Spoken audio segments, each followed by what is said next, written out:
Olá, colegas, sejam bem-vindos ao No Front. Hoje nós vamos falar sobre o SUS, algumas cidades do interior em crise. Vamos falar também sobre o Instituto de Previdência do Estado na sua questão saúde. E vamos tratar sobre a Prefeitura Municipal de Porto Alegre no que diz respeito à terceirização da rede de atenção básica. O SUS é um sistema extremamente importante. Ele é considerado um dos maiores sistemas de saúde público do mundo e ele tem certamente algumas ideias que poderiam ser positivas, a integralidade, a universalidade, algumas questões que são discutíveis, a gratuidade. Obviamente, com quem acompanha nossos discursos, eu sempre me queixo que tem gente que acha que pode cobrar no SUS, mas a gente tem um detalhe muito importante. Todo mundo fala isso, viva o SUS. Todo mundo defende o sistema. E é claro que eu também defendo. Grande parte do sindicato atua no Sistema Único de Saúde, mas nós temos uma visão muito clara sobre as crises do sistema. E eu já tinha idade o suficiente para ter absoluta consciência durante a Constituição de 88, quando o sistema foi planejado.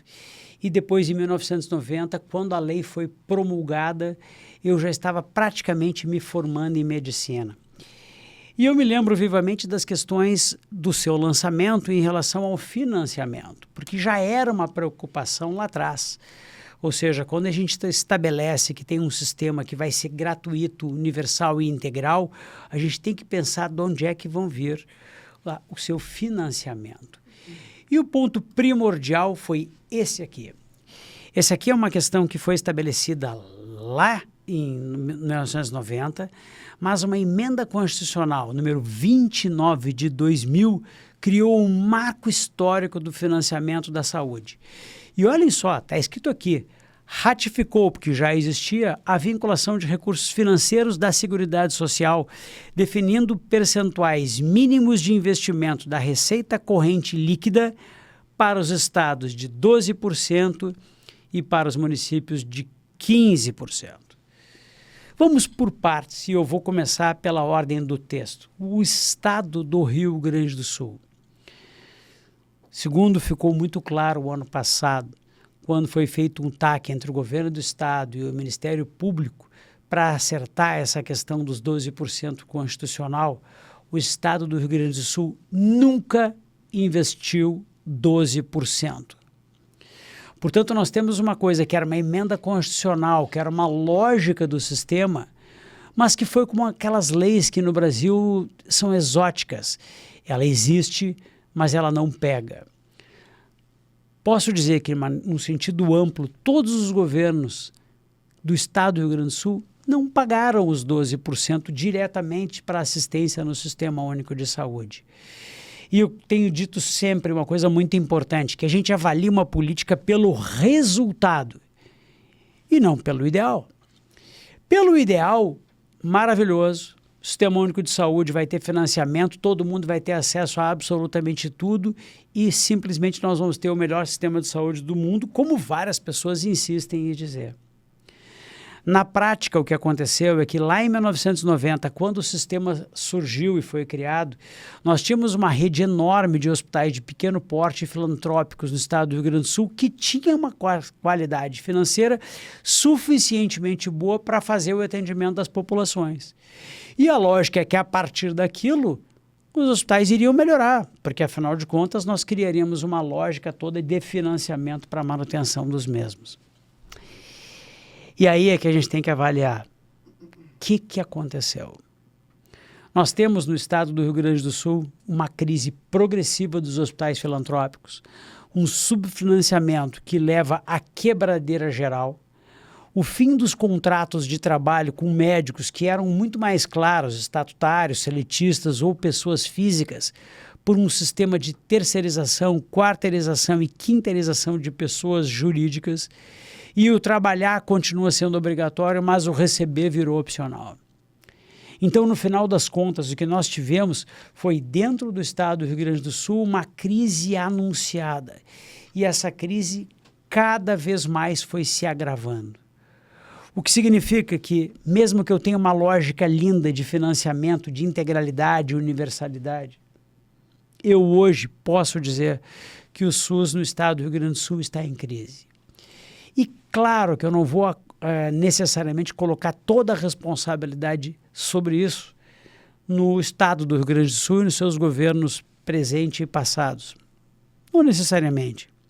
Mas que isso faz parte do problema, é óbvio que faz. E, portanto, todos os que passaram pela gestão têm sim, não necessariamente culpa, mas certamente responsabilidade. Porque o que a gente vê hoje no estado do Rio Grande do Sul é uma quebradeira geral dos hospitais. E alguém vai dizer, mas tu é do sindicato médico, por que tu está preocupado com os hospitais? Porque a relação entre médicos e hospitais é íntima. Para que os médicos tenham condição de trabalho, para que os médicos tenham uma remuneração adequada, eu preciso que os hospitais tenham condição de se manter. E certamente o que nós estamos enxergando é um processo progressivo, deletério e talvez inexorável, e por isso nós estamos conversando sobre isso agora, de falência, de calamidade financeira. Quando a gente olha os municípios, na origem eles deveriam, pela emenda constitucional 29 de 2000, guarde isso que é muito importante, garantir uma remuneração de 15% mínima. O lugar onde a gente mais briga são os municípios, até porque a saúde é municipalizada pelas normas operacionais do SUS. E a realidade é que posso afirmar que todos os municípios investem no mínimo 15%, a maioria acima disso. Isso tira a responsabilidade dos municípios sobre o que está acontecendo? Claro que não. Eles todos concorreram quando eram candidatos, sabendo da legislação, sabendo que seriam obrigados a fazer o financiamento, sabendo que teriam que assumir a atenção básica, as UPAs, os hospitais, média, baixa complexidade e alta complexidade, muitas vezes, quando o município tem plena. Todos eles sabiam disso na campanha. Nenhum deles disse, não, eu estou concorrendo aqui para ser prefeito, mas eu não quero o Sistema Único de Saúde, eu quero só fazer ruas, segurança e política, educacional. Não, não, não. Não é assim. Todos eles sabiam que teriam que assumir o Sistema Único de Saúde. E o que a gente vê muitas vezes é que os municípios, sim, gastam mais do que o piso e, sim, não conseguem garantir a qualidade mínima do atendimento. E eu tenho uma preocupação grave com isso, porque a tendência única é o agravamento disso. E aí tem um ponto que nós temos que discutir aqui e que nós precisamos todos saber juntos.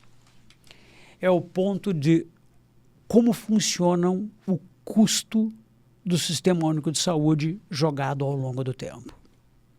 Para isso, eu vou contar duas coisas para vocês que vocês precisam entender.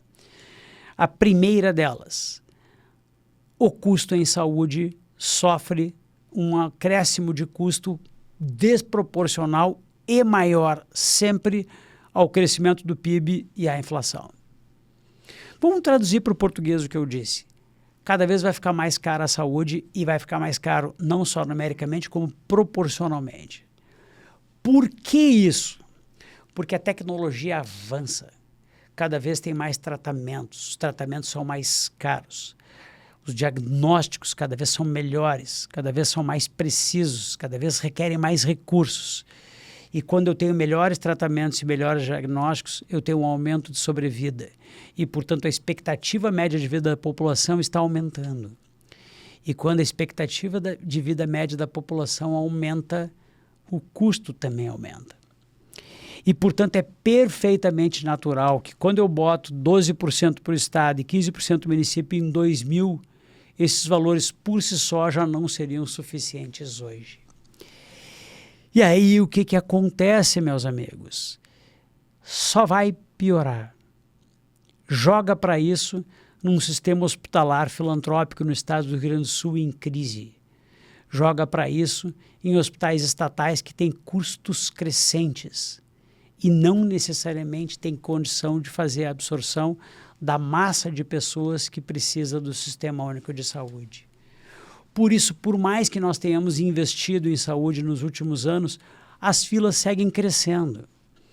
Setorialmente reduzem, agora tem especialistas do Ministério da Saúde, reduziu filas localmente, mas globalmente o problema não resolveu, não melhorou.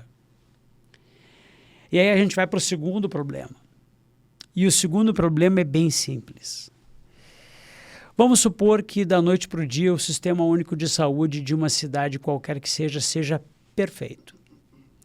Perfeito equivalente ao melhor sistema privado na melhor cidade do Brasil. Se isso acontecer, todas essas pessoas que têm sistema privado nessa cidade vão abrir mão do seu sistema privado e vão entrar no SUS. Portanto, como mais ou menos 30% das pessoas têm acesso à saúde suplementar, se o dia ele ficar perfeito, o dia seguinte entrou 30% a mais de pessoas. Portanto, ele vai ter problema eternamente. O que significa que o que eu estou dizendo aqui é muito perigoso e muito complicado, mas deve ser levado a sério e vale o debate. Que todo mundo que diz viva o SUS é legal, o SUS é nosso, é o melhor sistema de saúde público do mundo, precisa entender que ele está caminhando progressivamente para crise econômica cada vez maior e eventual falência. E aí eu preciso falar financiamento federal. Vamos ler aqui a Emenda Constitucional 29 de 2000. No entanto, para o governo federal, não foi estabelecido um mínimo percentual vinculado à receita corrente líquida, situação que ao longo dos anos elevou de forma substancial os percentuais investidos em saúde pelos demais entes da federação. Vamos traduzir para o português. O valor que vem do Ministério da Saúde não é suficiente para garantir o financiamento do SUS. E, portanto, o do Estado não é suficiente, obviamente, porque ele não é completo. O do município não é suficiente, de forma que os municípios estão tendo que gastar mais do que o piso. E o do governo federal está linkado a tabelas completamente anacrônicas e completamente desvinculadas do custo dos procedimentos. O que só agrava o processo, porque cada procedimento que um hospital executa pelo SUS, ele dá prejuízo. E, portanto, quanto mais ele atender ao oposto da lógica privada de que quanto mais se trabalha, mais se ganha, no SUS, quanto mais se trabalha, mais custa. E eu faço questão de abrir para vocês aqui a tabela do Sistema Único de Saúde oficial do DataSUS. Eu peguei aqui especificamente uma histerectomia total, procedimento da minha especialidade. E simplesmente dentro do Sistema Único de Saúde, a tabela paga para o serviço hospitalar inteiro R$ 590. Imagine uma internação de 2 dias com todo o material utilizado do ponto de vista hospitalar, que vai desde os insumos até todos os fármacos, tudo que é utilizado dentro de um bloco cirúrgico, pagar R$ 590.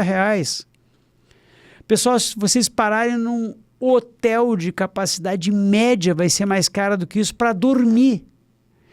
Imagina o quanto custa para entrar numa sala cirúrgica, ligar muitas vezes um aparelho de videolaparoscopia e fazer a cirurgia. Com toda a torre de vídeo, gases, fármacos e assim por diante. Se trabalhar, piora. E aí a gente olha o seguinte: quanto é que paga para profissionais fazerem o procedimento? Vamos traduzir o que é isso.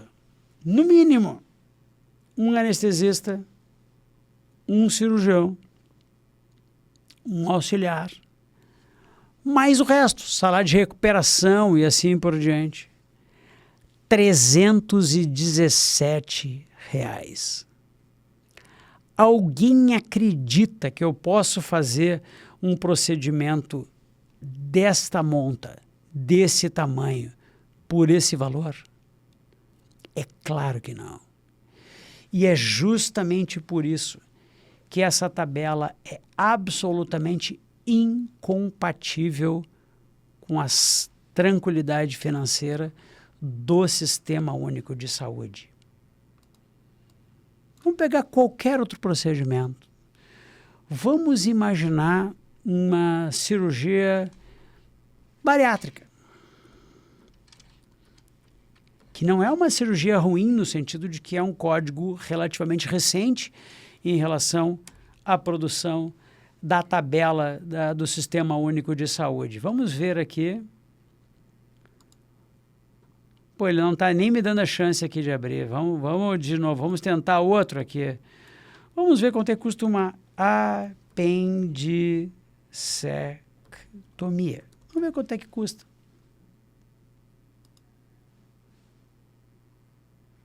Aqui, ele saiu, hein? Grupo, procedimentos cirúrgicos. E vamos pegar apendicectomia. Uma apendicectomia pelo Sistema Único de Saúde, com direito à internação, sala cirúrgica e todo o resto, paga entre o serviço hospitalar e o serviço profissional R$ 414. Alguém em sã consciência acredita que o Sistema Único vai ser sustentável pagando isso?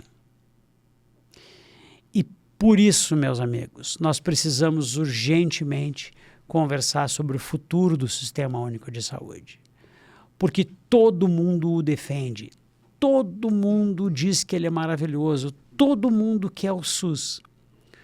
Mas não é de graça que os políticos que defendem o SUS fazem seus atendimentos e das suas famílias no sistema privado, frequentemente no sírio-libanês. Portanto, precisamos, com urgência, falar sobre isso. Isso produz alguns impactos. E eu vou citar o caso da Santa Casa de Caridade da cidade de Bagé, no estado do Rio Grande do Sul. Santa Casa é um hospital que existe há 143 anos, que faz o atendimento da zona sul do estado, de um conjunto de alguns municípios, não são tantos municípios, mas tem atendimento nas diversas especialidades, numa cidade que é longe dos centros maiores. Nada é tão próximo assim dos centros maiores diante da cidade de Bagé. E a realidade é o seguinte, que quando a gente teve acesso aos dados financeiros da Santa Casa de Bagé, a gente descobriu o seguinte, que os médicos têm um valor a receber milionário. E nós nos reunimos com gestores para, olha, precisamos cobrar o valor dos médicos, porque esses médicos estão sendo acusados pela população de problemas na assistência. E quando a gente olha os números, meus amigos, é apavorante. Porque somando todo o recurso que a Santa Casa de Bagé recebe do governo federal, do governo do estado, e recebe um valor pífio para exames do governo do município, pífio, absolutamente insuficiente, ela trabalha hoje com 1,5 milhão mais ou menos de déficit mensal. Quando a gente fala 1,5 milhão de déficit mensal, isso pode ser muito ou pouco dependendo da minha capacidade financeira. Se eu sou a Microsoft e tenho 10 anos com 1,5 milhão de déficit mensal, não produz nenhum impacto. Mas para que vocês tenham ideia, é exatamente esse o valor que existe de déficit mensal em relação ao pagamento dos médicos. O que significa que lá em Bagé, quem está garantindo que a porta do hospital esteja aberta são os médicos da cidade. Esses que continuam trabalhando sem ter a perspectiva de receber. Quando a gente olha o faturamento do hospital, ele não é capaz, neste exato momento, de garantir o pagamento do 0 a 0. Portanto, se os médicos já têm uma dívida milionária, a perspectiva com o financiamento atual da Santa Casa de Bagé é aumentar a dívida a cada mês. E os profissionais não abandonaram o hospital, os profissionais continuam na cidade. E é justamente por isso que nós tivemos uma assembleia que foi, para mim, extremamente difícil.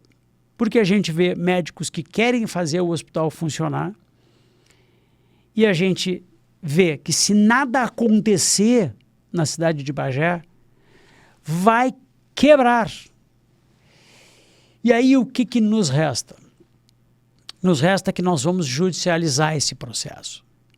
Só que já existe um processo feito por nós no Ministério Público com o objetivo de aumentar o financiamento. Mas eu acho que nem o promotor ou promotora da cidade entendeu a gravidade da situação. E é justamente por isso que nós vamos ao mediar. O mediar é um instrumento extremamente importante do Ministério Público do Estado do Rio Grande do Sul, e eu espero que o mediar faça com que o município, especialmente porque não contribui com nada, o Estado e o governo federal contribuam com mais recursos. Porque se não houver recurso do ponto de vista jurídico obrigado a ir para aquela instituição, ela vai quebrar. E vai chegar um determinado momento que vai ter um juiz que vai determinar que é proibido ela quebrar. Então eu já estou antecipando aqui, antes que seja proibido quebrar, porque o hospital não pode fechar a porta, chegou a hora de todos os poderes se unirem para salvar aquela instituição. Porque tem uma coisa acontecendo na cidade. A população, porque percebe as dificuldades de atendimento, em algum momento começou a acusar os médicos como se eles fossem responsáveis pelas dificuldades do atendimento na cidade. E contra isso nós precisamos veementemente nos manifestar. Porque o que acontece hoje ali é que a população sim é vítima de dificuldades no atendimento e os médicos também são vítimas. E é justamente por isso que nós precisamos nos unir todos para salvar a Santa Casa. E nós iremos da melhor maneira possível atrás dos recursos. Aí eu vou dar um outro exemplo, que é a cidade de Frederico Westphalen. Para quem não conhece a cidade de Frederico Westphalen, ela é uma cidade rica no norte do estado do Rio Grande do Sul. Qualquer pessoa que chega na cidade percebe a pujança econômica, percebe a capacidade que aquela cidade tem no sentido de financiar a sua própria saúde. O Hospital Divina Providência está sob intervenção da prefeitura e, ao invés de nós termos ali com isso uma solução, porque teve cidades que a intervenção da prefeitura foi positiva, vamos lá para São Lourenço do Sul, a crise da Santa Casa foi em grande parte minorada ou quase resolvida às custas da intervenção do município. Ali não. Ali nós temos uma prefeitura que, no meu entender, aumentou o tumulto. E sim, a prefeitura deve aos médicos, eu não vou ser preciso em relação aos valores, mas deve valor na casa dos muitos milhares, das centenas de milhares. E os médicos fizeram uma mobilização para exigir o pagamento, que é o óbvio. E no final das contas, quando denunciamos os nossos colegas as dificuldades do atendimento, o nosso delegado da cidade foi afastado do plantão. Vamos deixar claro, isso é absolutamente inaceitável. E o prefeito da cidade, quando eu estive presencialmente lá, ele julgou que o melhor argumento a ser utilizado contra os médicos e contra o sindicato era gritar e dar paulada na mesa. E isto não funciona. Eu sei que nós já falamos sobre esse assunto aqui, mas eu preciso contar o que está acontecendo. 22 médicos ofereceram suas cartas de rescisão de contrato e no dia 16 de junho os contratos dos médicos que fazem o sobreaviso vão terminar. E, portanto, nós teremos claramente uma desassistência nas especialidades médicas dentro de uma região que é uma região populosa e rica. E, portanto, isso toca diretamente à assistência da população. E o seu prefeito, que ficou muito preocupado em levantar voz e dizer que ia fazer uma revolução lá dentro, não conseguiu garantir que os leitos da UTI do hospital ficassem abertos por falta de equipamentos. Agora, ao que parece, reabriram, ótimo.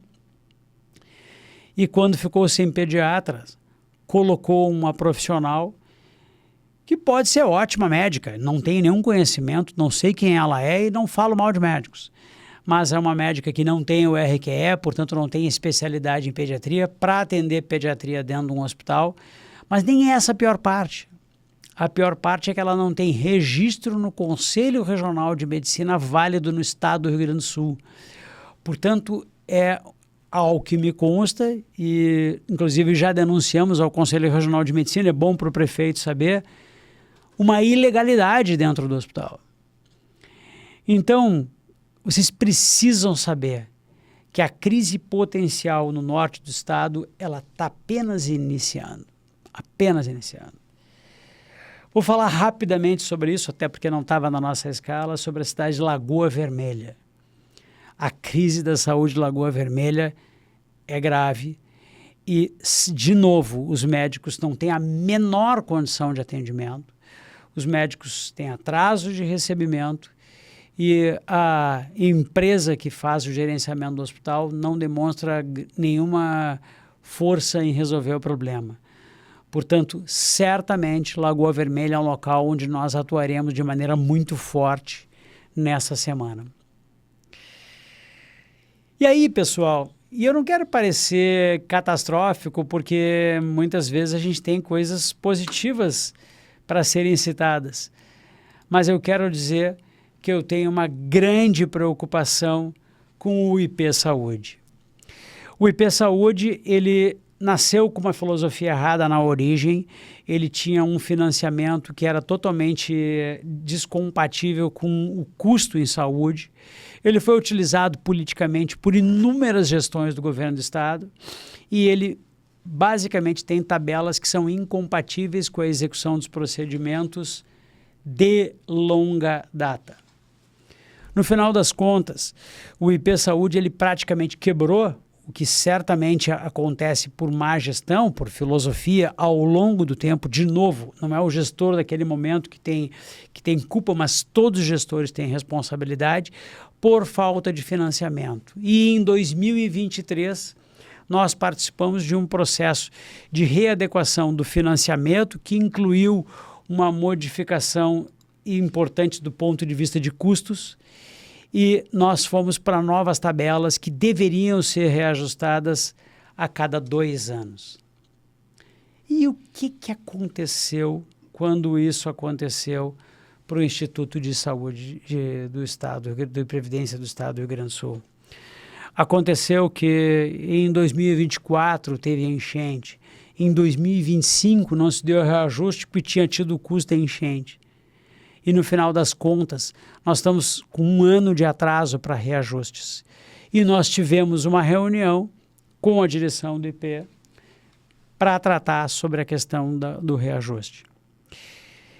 Eu não vou entrar nos detalhes sobre isso, mas eu tenho uma preocupação muito grande, porque os valores que a direção parece estar disponibilizando para reajuste das tabelas é absolutamente incompatível com o mínimo de reposição pela inflação de 2023 para cá. Pior do que isso, não se tem, ao que parece, nenhum planejamento adequado sobre como e quando fazer os determinados reajustes. Mas supostamente nós temos até o final do mês para fechar um acordo. Na prática, colegas, parece que talvez a gente consiga melhorar o valor da consulta. Mas vai ficar, ao que me parece, os médicos financiando o sistema. E aí você tem que ouvir um argumento que nós utilizamos lá e que é fundamental, que é o fato de que o sistema ele estava deficitário em R$1 bilhão em 2023. Vocês sabem o que aconteceu? Ele zerou a dívida. E justamente por isso ficou claro para mim que nós conseguiríamos fazer o investimento, especialmente nas tabelas. E aí o argumento que foi utilizado é de que tem processos judiciais no valor de R$1 bilhão. Pessoal, você tem que entender o grau de dificuldade que é isso, porque esse argumento dos processos judiciais não foi utilizado 2, 3 anos atrás. E sob esta ótica, sempre haverá processos judiciais. E, portanto, a minha preocupação é que nós não teremos um acordo minimamente razoável com o Instituto de Previdência do Estado. As entidades todas estão participando, o Simers, a RIGS, o Conselho Regional e o Conselho Federal, o Conselho Regional de Medicina e o nosso representante no Conselho Federal de Medicina estão participando. Mas a minha preocupação segue muito grande e vamos ver os cálculos para ver o que se pode oferecer. Mas eu tenho certeza que não vai ser suficiente para a categoria médica. Por fim, nós temos uma questão extremamente importante na cidade de Porto Alegre, que é a troca das instituições gestoras nas unidades de saúde, quando da rescisão de contrato da Santa Casa e do Divina Providência para as unidades de atenção básica do município de Porto Alegre.